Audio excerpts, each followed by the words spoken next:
6 anos após ter sido criada, a Gestapo tinha-se transformado de uma força policial secreta regional num elemento crucial na ascensão e expansão do Terceiro Reich. Sob a orientação do seu chefe sombrio, Heinrich Müller, tinha evoluído para um instrumento de terror cujo sucesso a esmagar a resistência era inigualável. Em 1939, poucos se atreviam a opor-se a Hitler ou ao Reich. Era este o objetivo de Hitler. Agora estava pronto para ir em frente, livre de oposição para o passo seguinte do seu plano mestre. A Gestapo estava a preparar-se para um novo papel e um novo palco internacional. A Gestapo, segundo episódio. A luta. Eu sou o homem que começou a guerra. Uma afirmação incrível? Podem ser cínicos à vontade. É verdade. Eu fui o homem que acendeu o rastilho na Europa em 1939. Houve um incidente específico que deu início à reação em cadeia de violência e ao derramamento de sangue. E, é claro, tinha de haver um homem para engendrar o incidente. Eu fui esse homem. Noite de 31 de agosto de 1939, Alemanha Oriental. Uma mão cheia de caminhões saía numa missão secreta. Era a Operação Tannenberg, sob as ordens diretas do chefe da segurança, Reinhard Heydrich, e do seu substituto, o chefe da Gestapo, Heinrich Müller. A tensão tinha vindo a aumentar ao longo da fronteira entre a Alemanha e a Polónia. A imprensa alemã tinha relatado múltiplas alegações de provocações polacas, todas elas infundadas. Alfred Naujoks era um oficial dos serviços de segurança sob o comando da Gestapo e ficou contente por descrever mais tarde o papel que desempenhou nessa noite. Recebi ordens para ir para Gleiwitz com 5 ou 6 homens dos SD e de esperar lá até receber uma palavra código de Heydrich. Naujoks estava à espera da palavra código a morte da avó. Quando chegou, Naujoks e os seus homens entraram em ação. Heydrich disse: para levar a cabo este ataque, informem Müller acerca de alimentos enlatados. Alimentos enlatados era um código para um cadáver fresco que era devidamente recolhido. Depois, Naujoks e os seus homens invadiam a estação de rádio local no lado alemão da fronteira, fingindo serem soldados polacos. Disparavam alguns tiros e um orador polaco difundia uma emissão instando a população local a erguer-se contra os nazis. Os falsos polacos desapareciam, deixando o cadáver para trás. Só que ele não estava bem morto. Eu tinha-o colocado à entrada da estação. Ele estava vivo, mas estava completamente inconsciente. Tentei abrir-lhe os olhos. Não consegui perceber pelos olhos que estava vivo, só pela respiração. Não vi os ferimentos dos tiros, mas havia bastante sangue a escorrer-lhe pelo rosto. Ele vestia roupas civis. O homem era Franciszek Oniok, um cidadão alemão que tinha sido preso por simpatizar com os polacos. Morreu onde Naujoks o colocou e seria utilizado como prova da agressão polaca. Walter Schellenberg, um mestre espião de posição elevada e subconsequentemente chefe dos serviços secretos alemães, sabia tudo acerca da trama. Foi uma das ordens secretas de Hitler. Antes do dia 1 de setembro de 1939, se possível, tinha de ser criada uma causa absolutamente irrepreensível para a guerra. Uma causa que permanecesse na história como uma justificação total e rotulasse a Polónia, aos olhos do mundo, como o agressor contra a Alemanha. Algures ao longo da fronteira, Müller da Gestapo tinha planos para mais alimentos enlatados.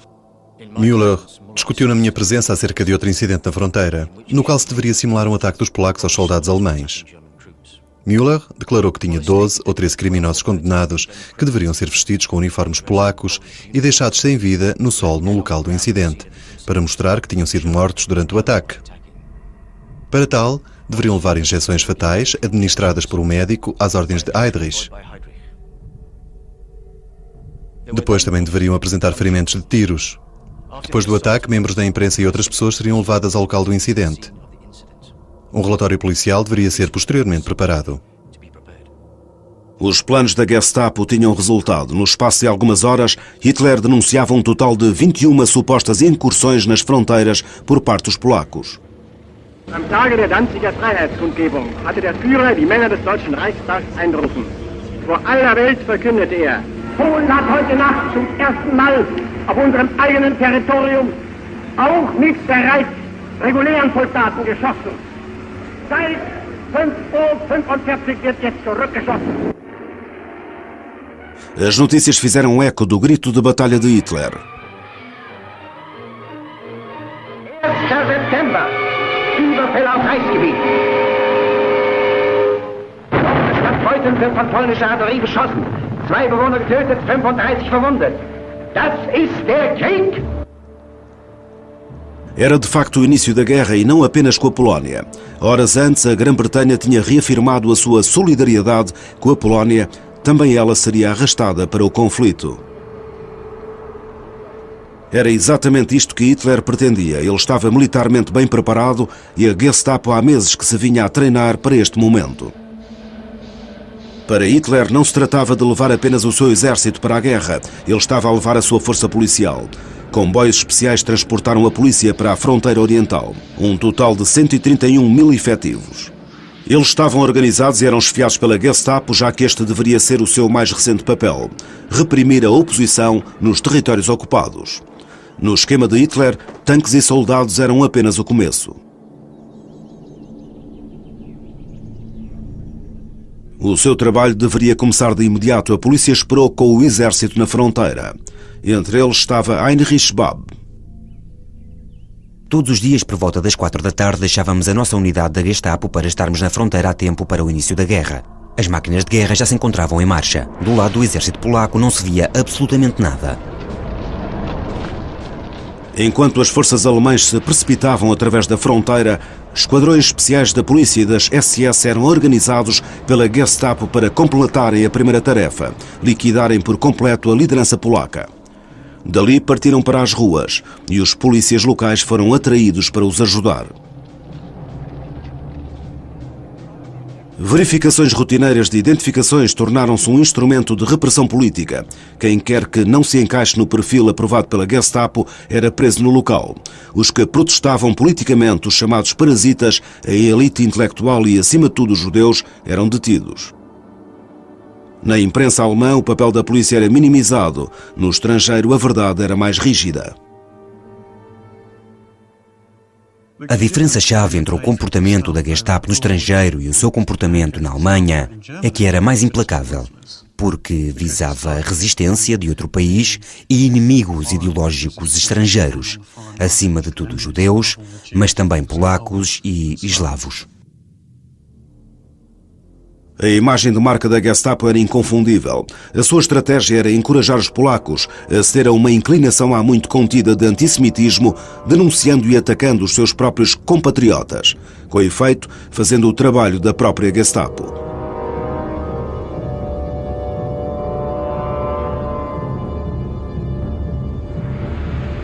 Os que eram presos eram deportados para os novos campos de concentração no leste, modelados de acordo com o original de Himmler, nos arredores de Munique, Dachau. O poder combinado da Wehrmacht e da Gestapo era avassalador. No espaço de semanas, Varsóvia caía.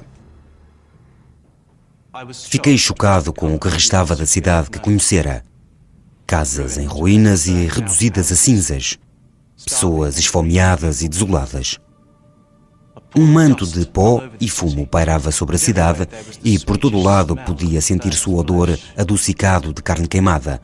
Estava tudo calmo. Varsóvia era uma cidade morta.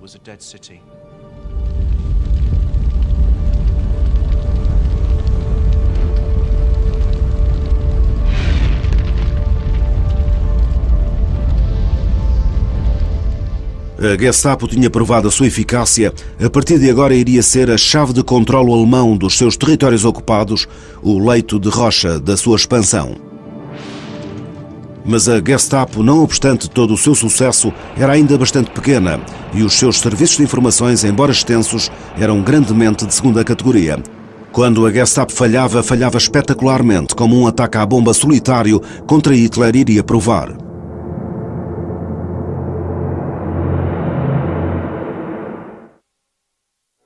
Am Vorabend des 9. November erfolgte das ruchlose Bombenattentat auf die traditionelle Führerkundgebung im historischen Bürgerbräukeller.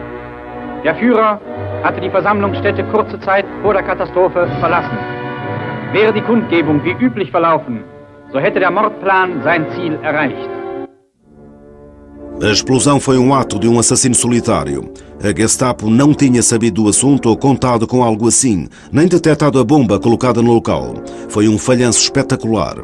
Mesmo para a Gestapo, a menina dos olhos do Führer, recuperar de tal desastre não iria ser fácil. Die Wunden nicht so sehr tief sind, aber das Wichtigste war mir, wie ich aus dem Verhau raus, aus der Steinen rausgekommen bin, dass ich gewusst habe, der Führer ist in Sicherheit und du warst mit deiner Fahne so weg. A Gestapo estava em baixo, mas sem o saber tinha tido sorte. Num dos seus controles fronteiriços de rotina, efetuados mais cedo nesse dia, tinham detido homem que tentava passar para a Suíça. Para sua surpresa e alívio, tinham em seu poder o assassino Georg Elser, já sob custódia. Heinrich Müller conduziu ele próprio o interrogatório de Elser. Ele estava determinado a redimir a reputação da Gestapo e a vingar-se de Elser. Os lábios de Müller estavam comprimidos e havia uma expressão malévola nos seus olhos pequenos. Então disse muito suavemente, com um grande ênfase: "Nunca tive um homem à minha frente que não acabasse por quebrar. Se tivesse sido dado a Elser algum do tratamento que lhe dei mais cedo, ele não se teria metido nisto." Era o Müller, o pequeno detetive da polícia de Munique, que tinha agora um poder praticamente ilimitado. Müller sujeitou Elser a intenso interrogatório, o eufemismo da Gestapo para tortura. Além disso, a sua família inteira foi detida e mantida presa durante semanas. Detenção de parentes, como era chamada, era o último feito da Gestapo. Ninguém sabia onde estavam os infelizes. Não lhes era permitido enviar aos seus parentes quaisquer informações de que ainda estavam vivos. Eles próprios não sabiam onde estavam. Eles espalhavam deliberadamente a notícia de que todos os relacionados com os traidores eram executados. Sabiam muito bem o terror que isto criava entre aqueles que alguma vez tivessem tido ideias oposicionistas. No final, contudo, a Gestapo admitiu que Elser tinha atuado sozinho. Não foi executado, não fosse poder vir a ser útil. Em vez disso, foi preso no campo de concentração de Scharnhausen e mais tarde transferido para Dachau. A rápida resolução do episódio da bomba na cervejaria contribuiu de alguma forma para resgatar a reputação da Gestapo, mas em última análise a sua salvação residiu no facto de Müller, Heydrich e Himmler terem se tornado indispensáveis. Juntos mantinham uma garra de ferro sobre toda a rede de segurança alemã e sem eles os planos de Hitler ficariam em perigo. Já que à medida que o Reich se expandia através da Europa, a Gestapo acompanhou-o, desempenhando um papel essencial não só na eliminação da oposição, mas na implementação do sonho acarinado de Hitler, a eliminação dos judeus. O plano corria suavemente através da Alemanha. O SS Untersturmführer Kurt Lischka, que tinha tido um grande sucesso a lidar com as questões judaicas na Gestapo de Berlim, continuava a sua tarefa em Colónia. Ali, em breve, encheu as suas celas com suspeitos da oposição e começou a elaborar um plano para deportar todos os judeus da cidade, umas 12.000 pessoas. Mas antes de poder terminar a sua tarefa, foi-lhe dado um novo posto. Tendo provado a sua eficácia, estava na curta lista para um dos cargos de administrador de combate. Eram chefes da Gestapo nos territórios ocupados. A sua função consistia em levar os métodos testados e experimentados da Gestapo para eliminar a resistência no estrangeiro. Ele foi destacado para Paris. Instalou-se de imediato em gabinetes sumptuosos na Rue des Chaussées, um nome que se iria tornar infame na história parisiense. Exatamente como fez em Colónia, transformou a Gestapo numa organização de terror. Havia pouco mais informadores de livre vontade aqui do que em casa, portanto Lischka enfrentava mais do que um desafio. Havia uma resistência crescente, bem organizada em França. Os seus ataques eram cuidadosamente dirigidos e os seus êxitos, juntamente com a sua propaganda, mantinham o orgulho de França vivo e a Gestapo muito ocupada. Não obstante as tentativas de Lischka para manter o moral, Paris não era um posto fácil. Alguns dos problemas de Lischka vinham de concidadãos alemães que se opunham ao seu governo e tinham fugido para o estrangeiro para tentar fazer alguma coisa em relação a isso. Entre eles, Peter Gingold. Foi algo importante e simbólico. Através da nossa atividade, os franceses sabiam que nem todos os alemães eram nazis. Nem todos os alemães eram fascistas. Havia também outros alemães. Gingold alterou a sua aparência e assumiu uma nova identidade. Sob o nome de Pierre Gambert, ele e a sua mulher juntaram-se à luta contra os nazis perto de Dijon. A sua tarefa era distribuir panfletos destinados ao exército alemão, uma atividade de alto risco que não demorou muito. Foi preso por um francês e entregue imediatamente à Gestapo. Gingold sabia que a Gestapo iria torturá-lo para saber tudo acerca da sua organização, mas ele estava preparado. Fui trazido para aqui com 4 homens da Gestapo. Quis que eles me pusessem à frente desta porta. Era uma armadilha que eu tinha preparado antes, para fugir para a casa e escapar pelo outro lado. Quando tinha que ir à padaria, atravessava esta casa, porque vivia do outro lado.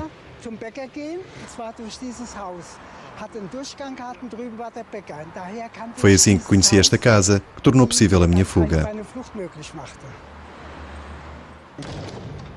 Sabia que estava a lutar pela minha vida. Entrei por esta porta e desci a rua para a direita. Foi assim.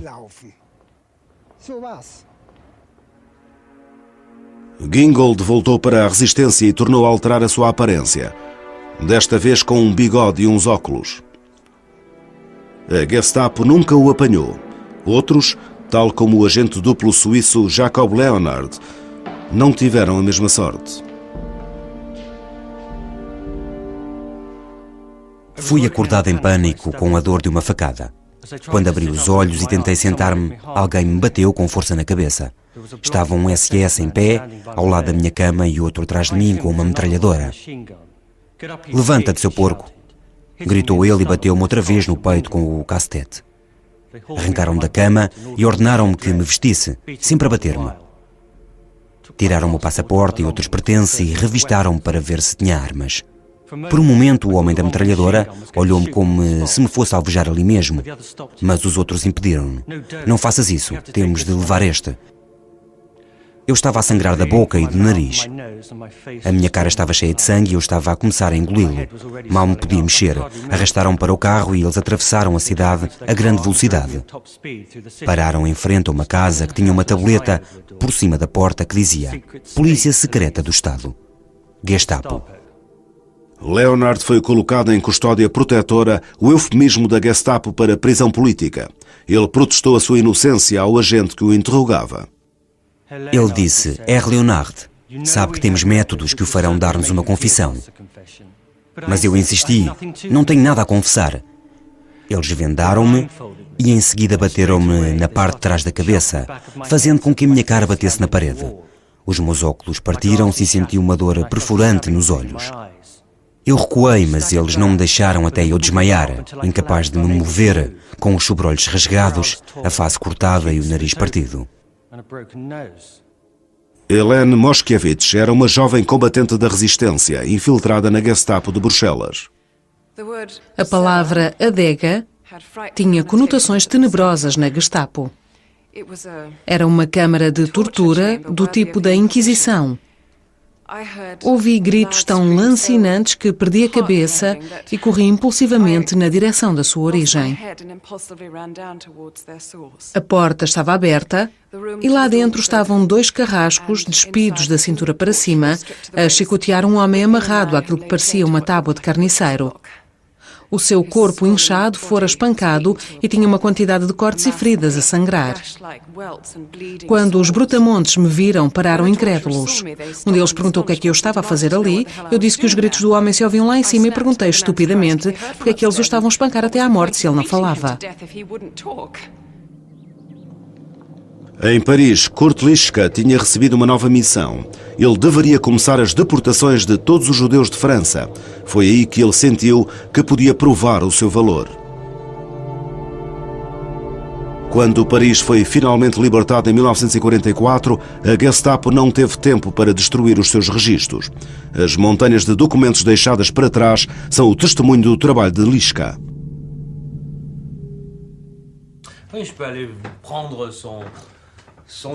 Vou buscar o dossiê dele, que é muito pesado, e mostro-vos que ele mandava na Gestapo em França desde 41 a 43.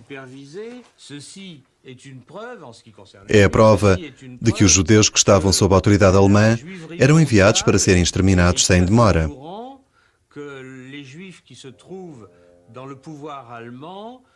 Vont vers leur extermination physique sans reste.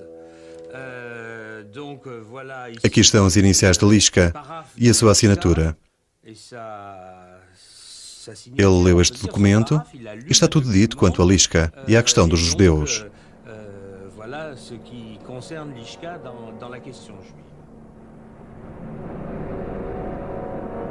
Como primeiro passo, todos os judeus que fugiram para a França tinham que ser presos. Não havia agentes da Gestapo suficientes para fazer tudo isto. Por isso, a sua melhor solução foi dar a tarefa à polícia colaboracionista francesa. Nos documentos que publicamos e todos estes livros sobre a solução final para a questão dos judeus em França, sabemos hoje que 90% dos judeus em França foram presos pela polícia francesa, sob as ordens dos ocupantes alemães, é claro. E aqui a Gestapo teve um papel muito importante a desempenhar. No total, 80 mil pessoas foram detidas no campo de trânsito de Drancy, sob as ordens da Gestapo, antes de serem deportadas de França para Auschwitz. Mas ali havia mais trabalho para a Gestapo fazer. Tinham que organizar as deportações através da Europa ocupada.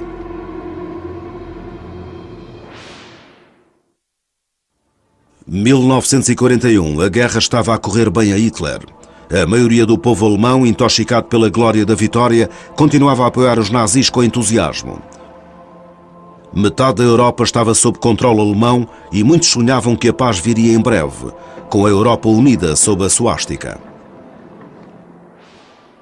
Mas Hitler tinha outros planos. Longe de procurar a paz, ele planeava expandir a guerra. Lançar um ataque sobre um velho inimigo, a União Soviética. Ele estava desejoso de completar a política que já tinha começado, a exterminação dos judeus ao longo de toda a Europa ocupada. A Gestapo tinha ajudado a desempenhar esta tarefa durante algum tempo, mas de uma forma gradual. Eles já tinham tido uma ideia para simplificar as coisas, dando etiquetas aos judeus. No começo de 1942, Heinrich Müller, chefe da Gestapo, estava a caminho de uma conferência importante fora de Berlim.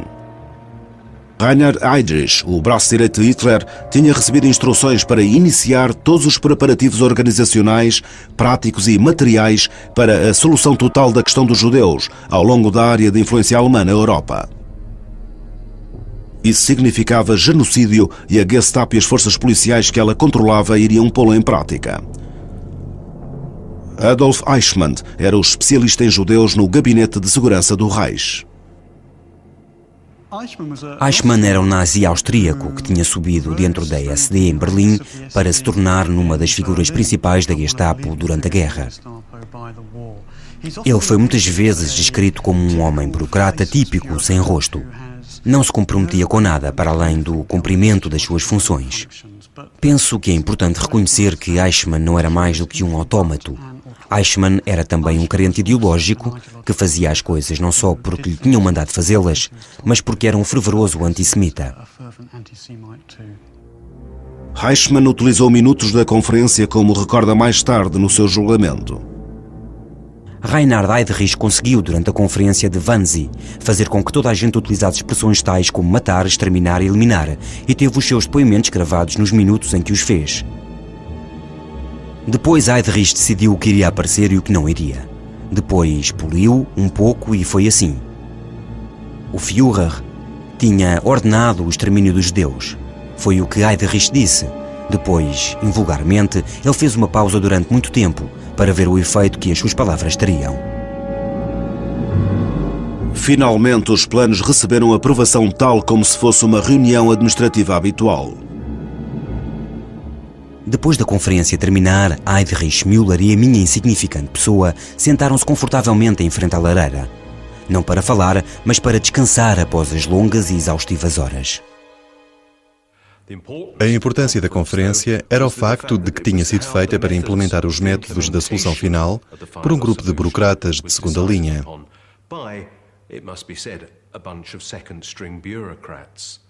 Não pelos principais nazis, Himmler, Göring, Goebbels, etc. Heydrich é a pessoa mais importante que lá está e Eichmann está a atuar como ajudante de campo, a cronometrar a reunião. Mas a importância da conferência é a discussão da implementação, mais do que a decisão de o fazer. Essa tinha sido tomada algum tempo antes. Eichmann enviou as conclusões da conferência marcadas como expresso e ultra-secretas para toda a Gestapo e serviços policiais no Reich. Esta era a ordem oficial para o início da solução final. O aparato foi sistematicamente preparado. Transportar milhões de pessoas era um trabalho complicado. A Gestapo respondeu tal como no passado, fazendo listas de nomes de vidas que seriam terminadas.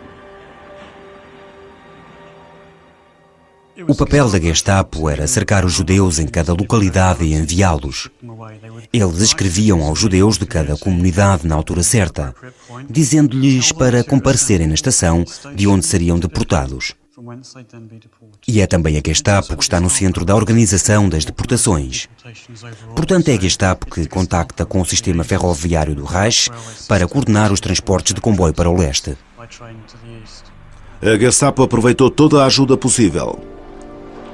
A combatente judia da resistência, Helene Moshkevich, tinha-se infiltrado na Gestapo. Não consigo descrever o medo que senti quando entrei no edifício da Gestapo naquela manhã. Até aquele momento não tinha refletido sobre a minha posição. Uma rapariga judia belga no papel de alemã, ladeada por um Obersturmbannführer, o coronel responsável pela Gestapo em Bruxelas, a passar calmamente guarda após guarda pelos longos corredores e saudada pelo rápido Heil Hitler e bater de tacões. Um dos trabalhos de Helene era preparar as listas. Mais uma vez a Gestapo arranjou uma maneira de pôr os outros a fazerem o trabalho por eles. Foi publicado um aviso de que seria dada uma recompensa de 40 francos belgas a quem desse uma informação que levasse à detenção de um judeu. Quando as cartas começaram a chegar, eram enviadas pelo sargento para o nosso gabinete. Finalmente, tínhamos que colocar as cartas na secretária do Obersturmbannführer, onde se acumulavam até ser tomada uma decisão. Graças a todos esses atrasos e ao facto dos judeus ficarem pouco tempo num só lugar, alguns dos que foram denunciados tiveram tempo de mudar de esconderijo antes da Gestapo os encontrar. Mas muitos não conseguiram esconder-se. Numa dessas listas estava a família May de Würzburg. Ludwig, o pai, Millie, a mãe e o filho de 12 anos, Herbert.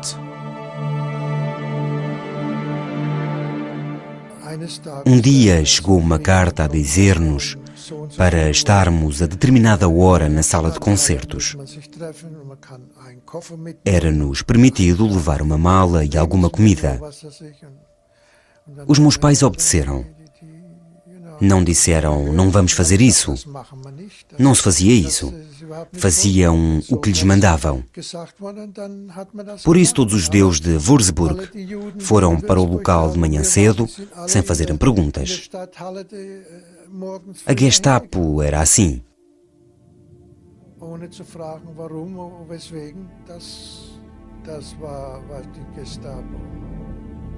Por todo o lado no Reich, a Gestapo supervisionava a retirada dos judeus. Vizinhos e amigos olhavam, mas não viam nada.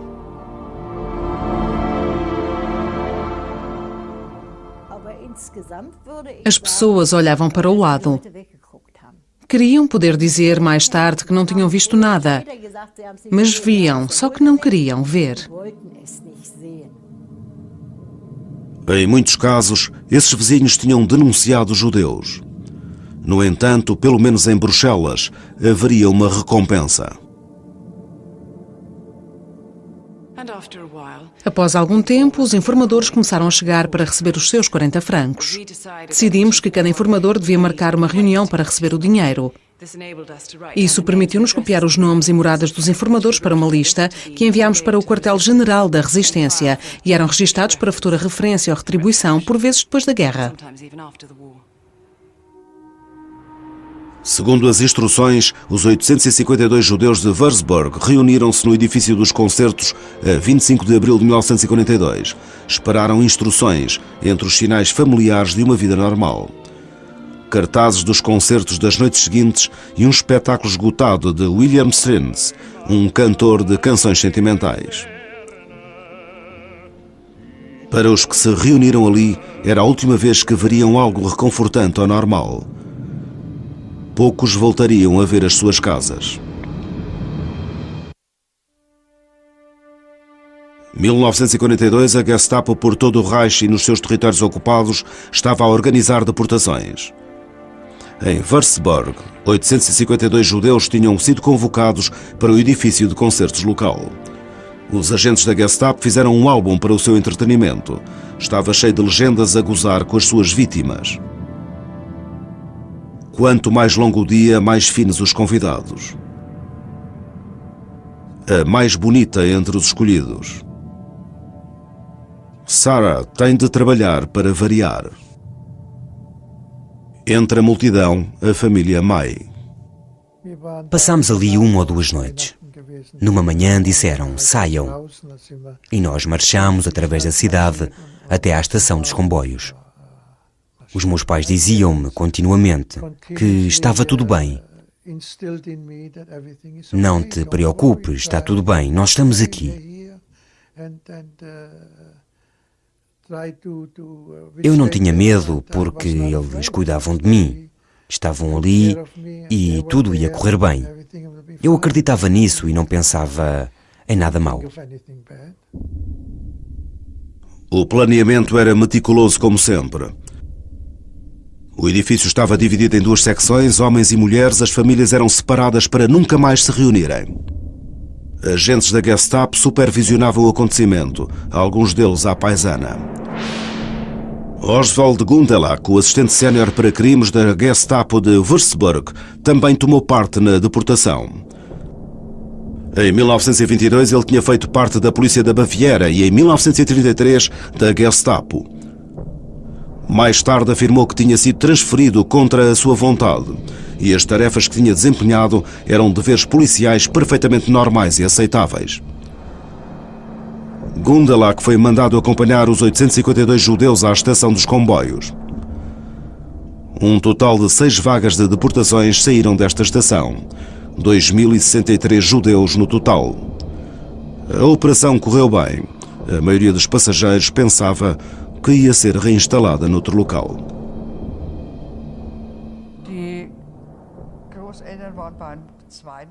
Os meus avós estavam no segundo transporte de Nuremberg para Izbica, na Polónia, em março de 42. Sei que o pai da minha mãe a acompanhou até ao ponto de recolha na estação de Langwasser, de onde foram depois deportados.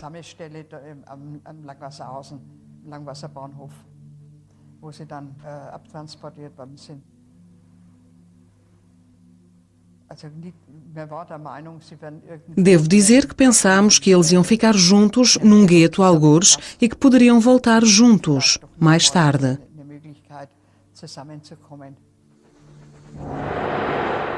O comboio especial de evacuação número DA-49 de Oswald Gundelach dirigia-se através da Alemanha para Lublin, distrito da Polónia. Demorou uns dolorosos e lentos 4 dias, recolhendo cada vez mais deportados no caminho. O relatório de Gundelach registra em estilo burocrático a viagem do comboio especial. O transporte foi entregue completo, não houve incidentes, não foi necessária a ação policial. Era assim que dizia. O relatório foi entregue ao agente local da Gestapo. O agente enviou então um telegrama diretamente para Adolf Eichmann, confirmando a chegada do transporte de Gundelach em boas condições.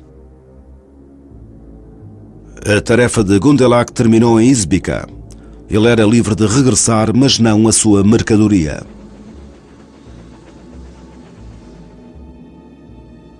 Izbica é uma pequena aldeia a sul de Lublin, na Polónia Oriental, perto da fronteira ucraniana.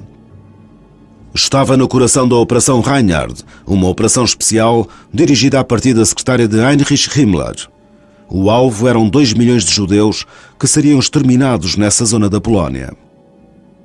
Izbica estava preparada para ser um gueto transitório. Fica na junção de uma rede de caminhos de ferro que unia os campos da morte de Belzec e Sobibor a sul e Majdanek e Treblinka a norte. Himmler em pessoa fez-lhe uma visita. O lugar desempenhava um papel importante no seu plano. Ao seu lado, o chefe local da Gestapo de Izbica, Kurt Engels. Engels começou a sua carreira como polícia em Colónia. Em 1940, foi para Izbica como chefe da Gestapo local. Era um homem sádico e brutal. Para se divertir, andava pela vila na sua mota à procura de judeus para alvejar.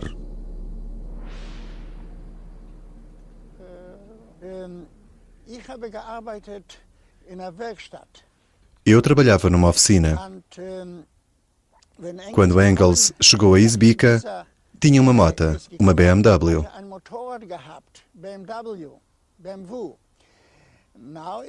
Foi à oficina onde eu trabalhava com um amigo, o Wolf. Tinha de lhe estar sempre a limpar a moto. Ele encontrava judeus todos os dias, levava-os para o cemitério e alvejava-os.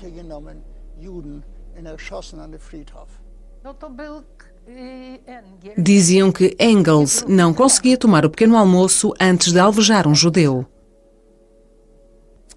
Todas as manhãs ele saía cedo de casa e rodava até ver uma cara que não lhe agradava. Diziam que ele se ria quando disparava. Na noite de 28 de abril, quando o comboio de Gundelach de Erzberg chegou, o trabalho de Engels era receber os judeus. Izbica já estava cheia e uma interrupção na linha impediu de enviar o comboio cheio de judeus para os campos de morte. Engels teve uma solução simples. Organizou e participou no fuzilamento em massa de muitos milhares de judeus que estavam no comboio. A família May sobreviveu à matança para depois morrer nos campos de trabalhos forçados. Herbert foi o único que chegou até ao fim da guerra. De volta a Erzberg, a Gestapo fazia contas rigorosas. Todas as despesas eram rigorosamente registadas até ao último tostão. Este transporte, em particular, incluindo transporte, guardas, viagem, despesas de pernoite e eletricidade, foi faturado em 52.933 Reichsmark, cerca de 240.000 euros atualmente. Trabalhando em conjunto, a Gestapo e a polícia conseguiram que a Europa, controlada pelos alemães, fizesse mais transportes para Izbica. Nos 2 anos seguintes, 1,3 milhão de pessoas foram transportadas para os campos da morte por esta via. Não poderia ter sido feito sem o zeloso trabalho da Gestapo. Mas em breve iria acontecer algo que abalaria os serviços de segurança até ao seu íntimo.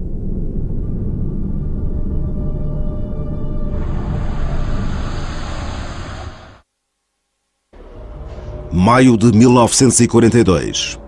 Reinhard Heydrich, chefe da segurança do Reich, foi recompensado pela sua lealdade a Hitler e colocado em Praga como protetor do Reich.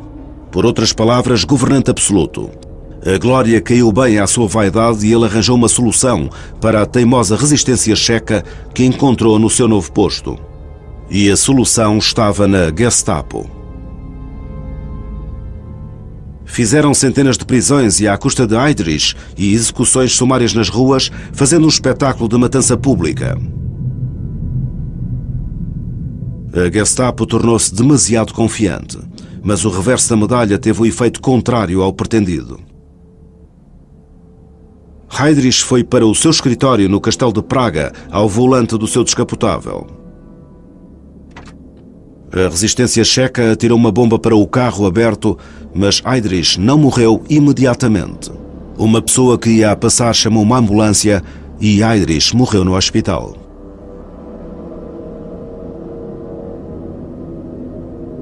Uma vez mais, a Gestapo tinha falhado publicamente.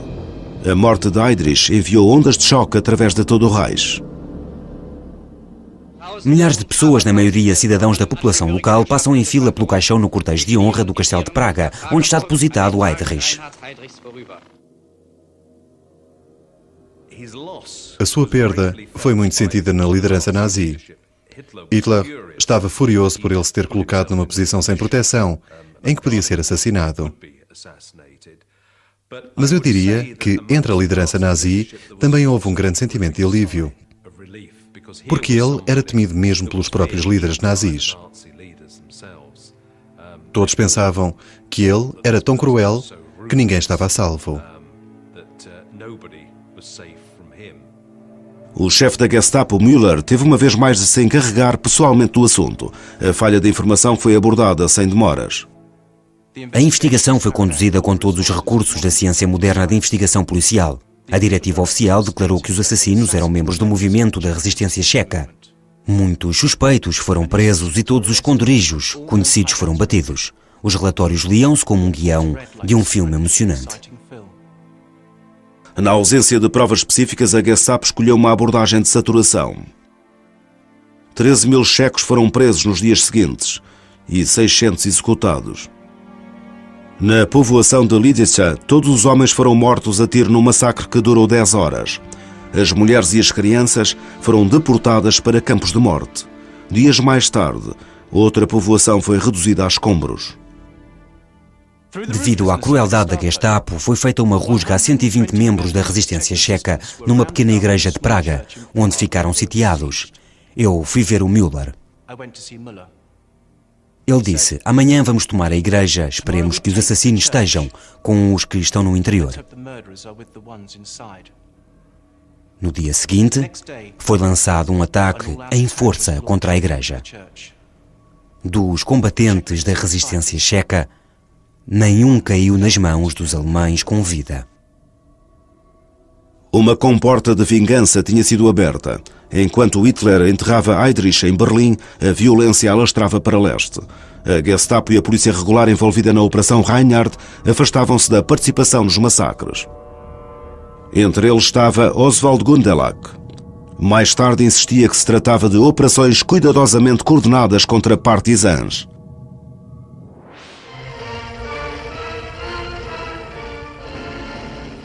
Os cabecilhas do gangue receberam um castigo justo. Esta é uma operação contra bandidos. O serviço de segurança descobriu o seu esconderijo. Agora as unidades da polícia cercam-nos e atacam-nos. Um camponês é interrogado. Ele dá informação sobre a localização do covil dos bandidos. A área é cuidadosamente pesquisada. Lublin, na Polónia. Em novembro de 1943 foi lançada a Operação Harvest Festival. Até aos massacres checos, a Gestapo não tinha praticado assassinatos sistemáticos. Tinham simplesmente entregue as vítimas nas mãos de outros e lavado as suas. Mas agora, na Operação Harvest Festival, eram confirmados no seu novo papel. A Gestapo assassinou 43.000 judeus em Lublin. As unidades da Gestapo tinham-se tornado esquadrões da morte. Os agentes da polícia descreviam as suas novas funções em cartas e diários. Se as vítimas não quisessem fazer o que era suposto fazerem, eram espancadas. Muitas delas iam tranquilamente para os locais de execução. Não tinham escolha. Era sempre tão estranho quando as vítimas caíam na vala. Elas não caíam da mesma forma. Por vezes tombavam, outras vezes caíam de uma forma irregular na vala. Não sou a favor de atirar contra pessoas indefesas, mesmo que sejam judeus. Prefiro o combate aberto. Bom, boa noite, querida. A guerra forjou uma mudança na clinicamente organizada e firmemente gerida Gestapo. A impensável extinção da vida humana tinha se tornado rotina. Uma porta tinha sido aberta. A Gestapo entrava brutalmente numa espiral descontrolada, à medida que a sua atenção se virava agora para a própria Alemanha.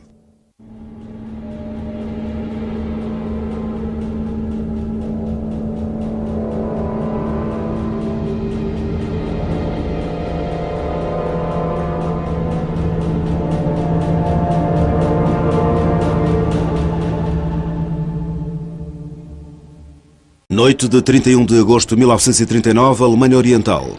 Uma mão cheia de caminhões saía numa missão secreta. Era a Operação Tannenberg, sob as ordens diretas do chefe da segurança, Rainer Heydrich, e do seu substituto, o chefe da Gestapo, Heinrich Müller. A tensão tinha vindo a aumentar ao longo da fronteira entre a Alemanha e a Polónia. A imprensa alemã tinha relatado múltiplas alegações de provocações polacas, todas elas infundadas. Alfred Naujoks era um oficial dos serviços de segurança sob o comando da Gestapo e ficou contente por descrever mais tarde o papel que desempenhou nessa noite. Recebi ordens para ir para Gleiwitz com 5 ou 6 homens dos SD e de esperar lá até receber uma palavra código de Heydrich. Naujoks estava à espera da palavra código a morte da avó.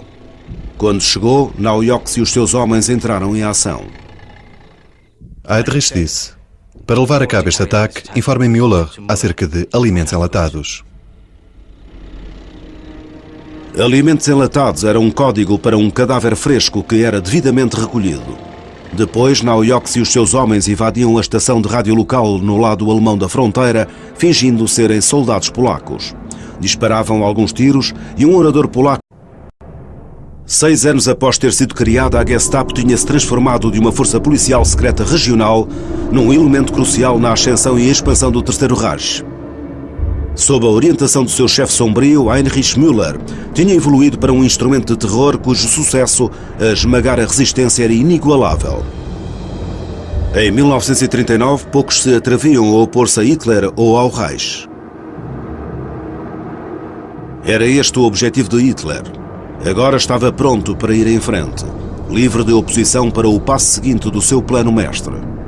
A Gestapo estava a preparar-se para um novo papel e um novo palco internacional. A Gestapo, segundo episódio. A luta. Eu sou o homem que começou a guerra. Uma afirmação incrível? Podem ser cínicos à vontade. É verdade. Eu fui o homem que acendeu o rastilho na Europa em 1939.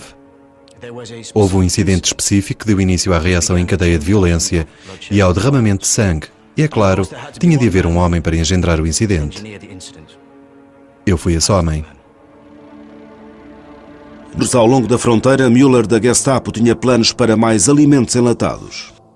Müller discutiu na minha presença acerca de outro incidente na fronteira, no qual se deveria simular um ataque dos polacos aos soldados alemães. Müller declarou que tinha 12 ou 13 criminosos condenados que deveriam ser vestidos com uniformes polacos e deixados sem vida no solo no local do incidente, para mostrar que tinham sido mortos durante o ataque.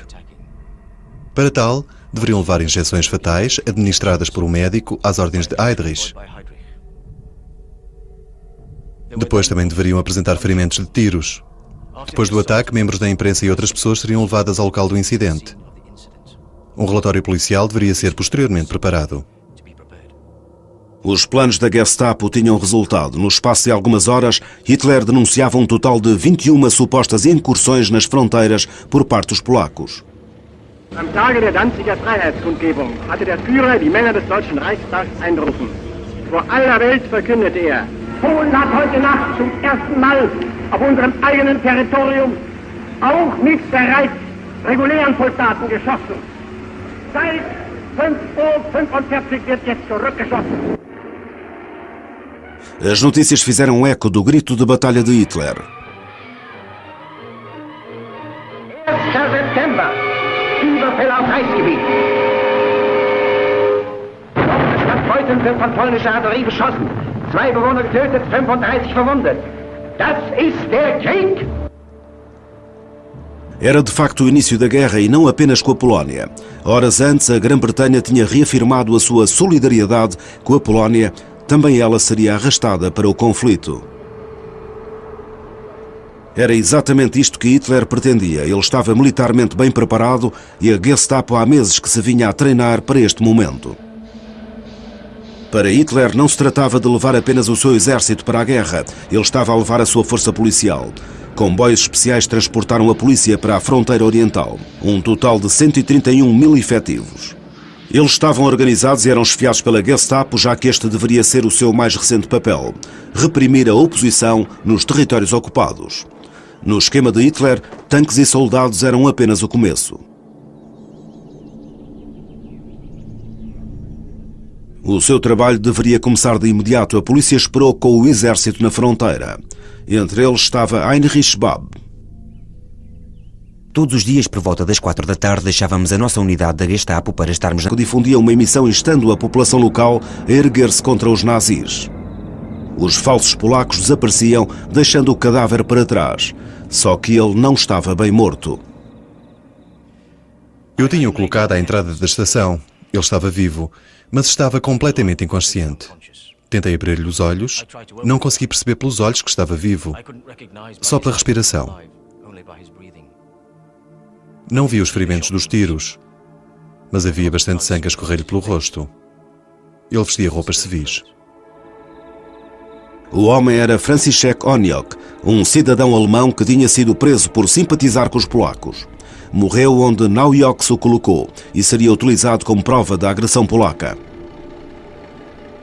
Walter Schellenberg, um mestre espião de posição elevada e subconsequentemente chefe dos serviços secretos alemães, sabia tudo acerca da trama. Foi uma das ordens secretas de Hitler. Antes do dia 1 de setembro de 1939, se possível, tinha de ser criada uma causa absolutamente irrepreensível para a guerra. Uma causa que permanecesse na história como uma justificação total e rotulasse a Polónia, aos olhos do mundo, como o agressor contra a Alemanha.